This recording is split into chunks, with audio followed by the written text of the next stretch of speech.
Who's a philanthropy nerd? Come on, raise your hand. You're here. You're here. I know you're here. You don't come to this if you're not a philanthropy nerd, and I love it.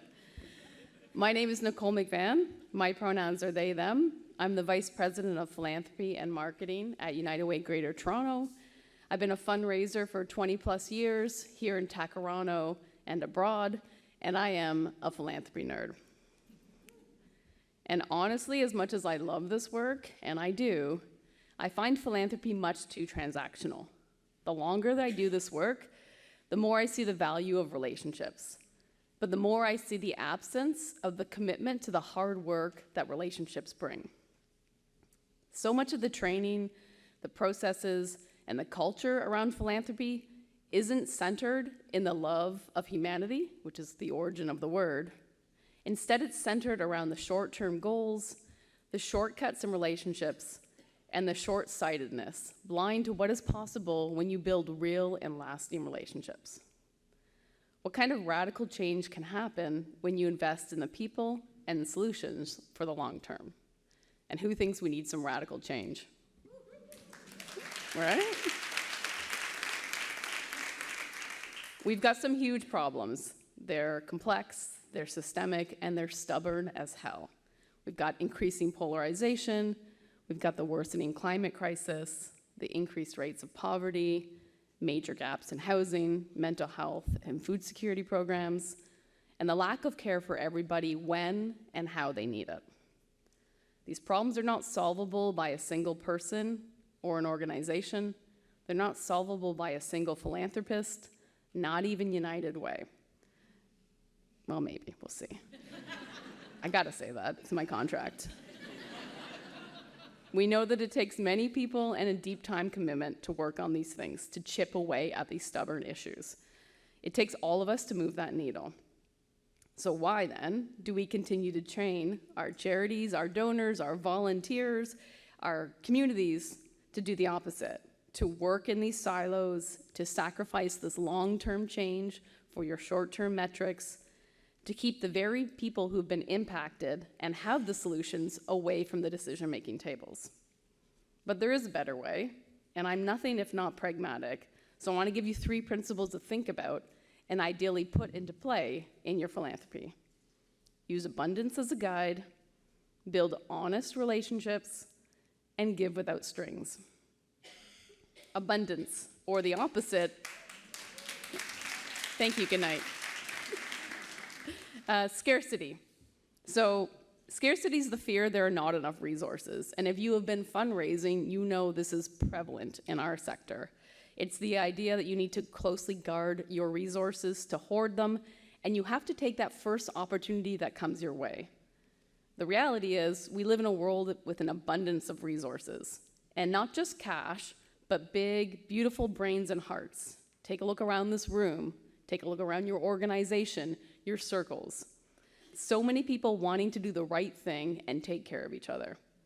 But in philanthropy, we're taught that there's never enough money, never enough donors, never enough time to do the right things in the right ways. We let scarcity win when it comes to our decisions. We take funds that don't align with our work and could be better invested somewhere else. But if we retrain ourselves around abundance, we open up so many more opportunities. We don't take funds that don't align with our work. We don't create programs that aren't actually effective. We don't hoard our resources. Instead, we share them and we work together.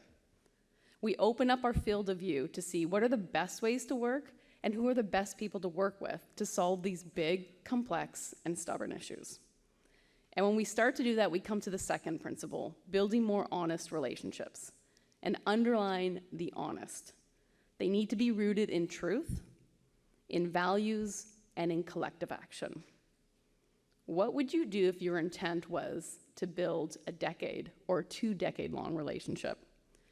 I bet you would invest the time and the vulnerability to get to know each other, to understand what makes that person tick and what ticks them off. I bet you would prioritize communication, expectation setting, boundaries. You would reach out when something bad happened just to check in because they matter to you. This is what great philanthropy looks like. Real relationships rooted in real talk and real trust. A trust that both sides are in it for the long term and that we care about each other. And when you trust that everybody's working towards these same goals, you aren't so prescriptive, which is the third principle, giving without strings. Essentially unrestricted giving, although there's a lot of words for it, to make sure that the resources go to the places it's needed when it's needed. This means there's so much more room for flexibility, for nimbleness, and innovation. It allows those most affected to be the decision makers. When you trust the people and organizations you're partnering with, you create a freedom to adapt to the situation and act with speed when a crisis happens or an opportunity presents itself. So I want to end by sharing just one example, one of many, that I think ties together these three principles in action. And I'd like to challenge you, after I share mine, to think about an example in your life that connects these things and think about why you think it's so powerful. In March 2020, when the world shut down, the need for support rose. At United Way, we started neighborhood-based cluster tables, pulling together charities, residents, government, and pretty much anybody who wanted to help. We hosted these huddles to share the biggest issues and figure out how we could all support each other. We would connect daily to share the problems, like how to get food to seniors who are now trapped in their homes, or the need for laptops to bring our mental health programs online. And around this table, people would offer up resources, because that's what we do when people need help. One organization had an extra van, so let's use it to move the food. Another organization had a donor with excess laptops. Let's get them out. As COVID lingered on, the issues coming to the table got more complex. One of the biggest issues is that people were not getting tested or vaccinated fast enough. Many of the cluster tables that we ran were in the heart of the COVID hotspot. Why was that happening? People living in crowded housing, taking public transit, precarious jobs with no time off. Vaccine promotion was in primarily English. People were wary of hospitals and governments because of discrimination. We were seeing the results of communities not cared for in the low testing and vax rates. Solution, roll up your sleeves. The cluster table had unrestricted funding, so we hired local residents to be ambassadors. These people went door to door to talk to their neighbors and find out what was happening. These people were known in the community, they spoke the language, they had the social capital. They came back to the table with solutions, and we acted fast, translating flyers, setting up mobile clinics with all kinds of hours, ambassadors there to arrive and greet them and make people feel welcome. And it worked. We got out of so many COVID hotspots in this way, with a modest amount of money invested, but a huge amount of time and relationship invested. And it worked so well, we scaled it across the region. And it worked so well, the province grabbed it and scaled it across the province. And it worked so well, it's now a model for mental health and diabetes care.